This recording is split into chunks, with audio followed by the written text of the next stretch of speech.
haere mai. Welcome to the Maxim Institute podcast. My name is Jason Heal. I'm the Communications Manager at Maxim Institute, and this is our weekly short-form podcast. These podcasts are released in tandem with our weekly column and are a chance for you to hear in-depth from the column's author about some of the thinking that went into producing their final piece. Today we talk to Maxim researcher Maryanne Spurdle about her recent column. Maryanne, welcome back to the podcast. Good to have you. Hi, Jason. We are talking about your latest column, Getting Schooled on Teacher Training. Very cool title. Now, part of the conceit, I guess, of your column is that education's been in the news a lot, but it's mostly negative stuff. Not really a lot of positive solutions going forward. Like, how can we, other than more negative, like taking stuff away to fix problems, like cell phones and things like that? Yeah. You talk about getting back to some foundational kind of issues. Yeah. To fix the system. Yeah. And some things have seemed, positive and balanced, like the pay agreements. That's right. There won't be any more strikes for, however many more years. Yeah, more full weeks of school. So that could make it a little more appealing to get into teaching as a career. Yeah. But nobody's really addressing some of the longer term solutions to some of the bigger problems. Yeah. And the decline in academic achievement, it's not, well, that's just the way things go. Yeah. It's the direct result of decisions over the years. Yeah. So what we are seeing now is kind of the fruit of short-term thinking. Some short-term, but also there have been ideological shifts, Yes. especially over the last 20 or 30 years. So first of all, teacher education. Yeah. I previously just assumed, you go to teacher's college, you become a teacher. Yeah. Same. Teacher's Yeah. college. Yeah. But they're not all the same. Okay. And there are different philosophies behind So there different... are teachers' colleges and then there are teachers' colleges sort of thing. Yeah, although most of them are pretty much the same. Now Yeah. they've all kind of What morphed. happened was, in the 90s, they began merging with universities, the Yeah. old teachers' colleges, and becoming more of an academic pursuit. And so those teaching teachers also had to do research and other stuff. And a lot of the people teaching teachers are academics with sometimes limited classroom experience.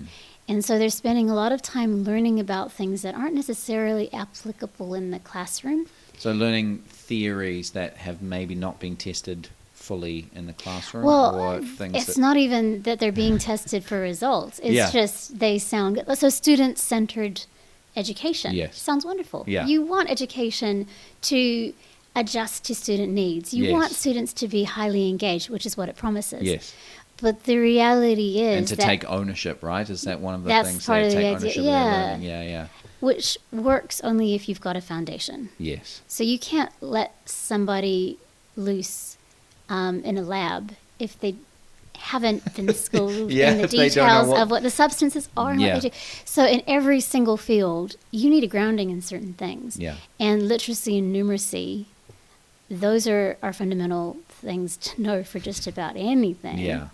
And the better somebody has grasped reading, writing, being able to communicate, being able to comprehend what's out there, the better their chances are in all the other fields. So, along with the shift to more university-based teaching, the idea that certain knowledge needs to be imparted has kind of diminished as well. Yeah. So, there are good training institutions in New Zealand, and all of them are, serve a purpose. Yeah. The best one, the one that kept coming up in conversations with people who are experts in education and people who are actually running schools that are performing well. Yeah. People who are at the coalface doing the work and seeing the good results. Employing teachers, they know which ones are doing the best. The Graduate School of Education in Christchurch is one of the best. Yeah. And the reason that they're different than a lot of, not all of them, but they're different from a lot of the university models, is that they have their students working in classrooms a whole lot more and not just let loose. They're actually supervised by teacher trainers who are giving them feedback. So there's this very tight feedback loop from what I've been told. And the people who are giving the feedback are trained in evidence-based methods. Yeah. a lot of teachers who go through the other programs, instead of spending 2/3 of their time hands-on doing the work, it's about 1/3 of their time, with the rest in classrooms kind of doing more theoretical stuff. And the feedback they're getting is from whichever teacher they happen to be paired with, which could go wonderfully. But if they're paired with a teacher whose own teaching practice is lacking, they're not going to pick up on some of those things that they need to know. So what I've learned looking into the research that's coming out on teacher education soon is that not all training programs are equal, that there is evidence-based instruction out there, but it's not been adopted by all of the institutions. And in your column, you give us a really encouraging example from Australia about evidence-based. I was stoked to come across this story. So, in brief, because I'll be reading it, but Ross Fox, he is the Director of Catholic Education, Canberra Goulburn. He saw that his teachers were frustrated. So the whole idea of teacher training is not just good for students. If teachers aren't well equipped for the job, if they're trying hard and getting nowhere, they're going to burn out. And they're gonna feel like they just can't do the job, but they haven't been equipped to do it, right? That's right. And the good news is that they can be better equipped. Most of them could be better equipped to do the job. So he spotted this. He saw that they were frustrated. They had an independent review that showed 42% of their students were underperforming in reading. Wow. And this is just in 2019. And that's a massive percentage, right? It might not be that unusual. Abnormal these days, to have more than 1/3 underperforming. It doesn't say failing, but underperforming in reading. So they, what he did was he didn't change anything with the curriculum or any teaching methods off the bat. What he did was he retrained his 1,500 teachers, presumably while they were still employed and working, because his schools had to keep running. He retrained them all in, these are the specifics. The brain and learning is one of the keys. So that's content that provides teachers with an understanding of how the brain processes, stores, and retrieves information. So this is the science of learning, which I've been told the last 20 or 30 years has come on leaps and bounds. So they know a lot more about why we learn the way we learn. And this is particularly critical for students who have dyslexia or other learning needs, as well as students at the other end of the spectrum who are gifted. If you know methods that help get fundamental information stored better so that it is available for the next step in learning, it's like putting even steps in front of someone instead of just random logs and rocks and having them, saying, hey, cross this river, just, uneven, not neatly placed. These kinds of methods about how the brain learns, it gives teachers the tools to be able to step information in a neat way. So then you don't have a student standing in front of a step that's too big for them. Or another student who's going along board because, So that was the first one. Effective pedagogical practices, so literacy and numeracy teaching strategies, as well as teaching in a way that supports how students' brains work. So again, science of learning information.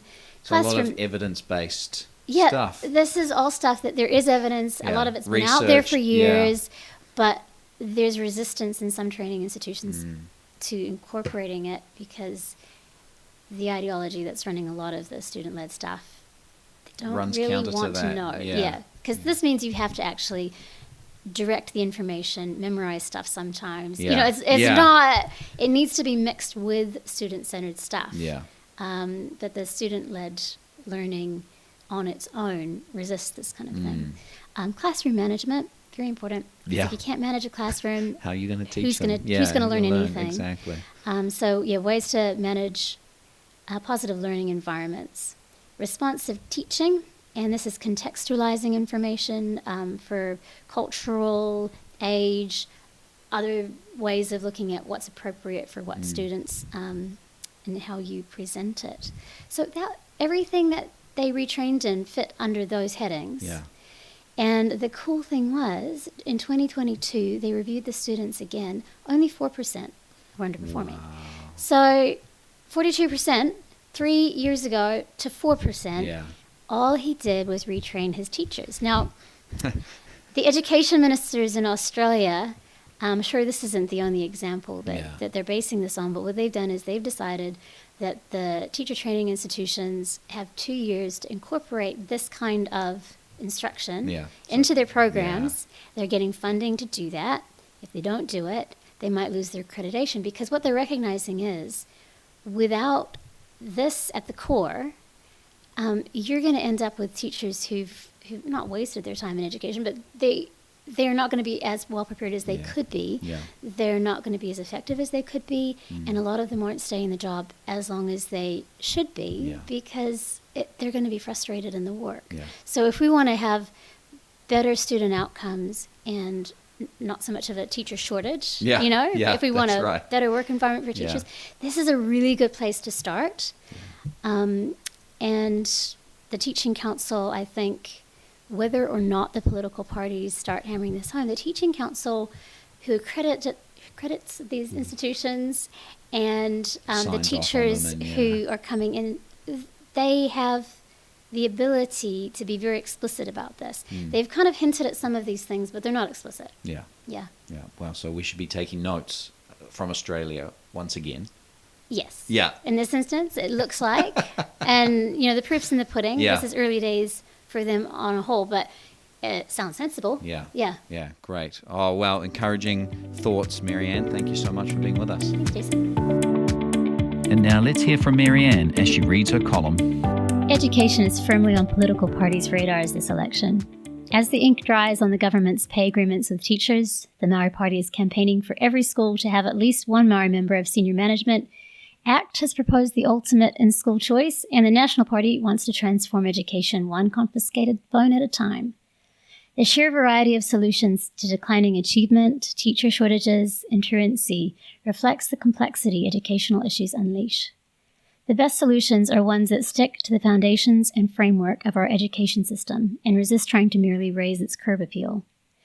The Teaching Council is part of that foundation. It sets the standards for both teachers and the institutions that train them. In recognition of the fact that these standards need attention, it's updating its initial teaching requirements. The Council now wants prospective teachers to pass the equivalent of UE entrance exams in literacy and numeracy before enrolling in initial teacher education. It also recognizes teachers would benefit from more time in actual classrooms, practicing in actual classrooms.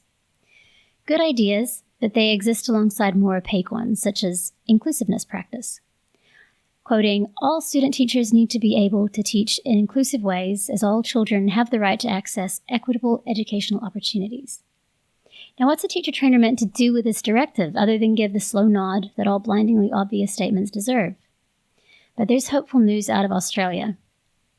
4 years ago, 42% of students attending Catholic Education Canberra Goulburn schools were underperforming in reading. Director Ross Fox believed that the school's frustrated teachers hadn't been adequately prepared, so he retrained all 1,500 of them in evidence-based methods of teaching. He was right. In just 3 years, the number of underperforming students dropped by 36%. Only 6% were still underperforming in 2022. That impressive turnaround came after teachers were trained in 4 key areas: classroom management, how the brain processes, stores, and retrieves information; literacy and numeracy teaching strategies; and responsive teaching, ensuring content is culturally and contextually appropriate. The news gets better. In July, Australia's education ministers gave the nation's universities 2 years to implement evidence-based methods in their initial teacher education. Programs will receive funding to do this and lose accreditation if they don't. In New Zealand, there are well-represented programs like the New Zealand Graduate School of Education, which center their teacher education around evidence-based teaching practices. But, as in Australia, they're not the norm. ABC News summed up Fox's take. The science of learning was starkly different to most university courses, which often taught student-directed learning and exploring education through societal power structures. In contrast, the science of learning was based on research that looked at the way young brains absorb knowledge and structured lessons that reflected this. We should be taking notes. Australia isn't the first country to figure this out. Let's pray we aren't the last. Thanks for listening to the Maxim Institute podcast. If you'd like to hear more from us and keep up with the rest of our research and analysis of politics and policy in New Zealand, you can sign up on the homepage of our website to get our monthly forum email and invitations to future Maxim Institute events. You can search and subscribe to us on Apple Podcasts, Stitcher, or wherever you get your podcasts. From the team at Maxim, mā te wā. Goodbye for now.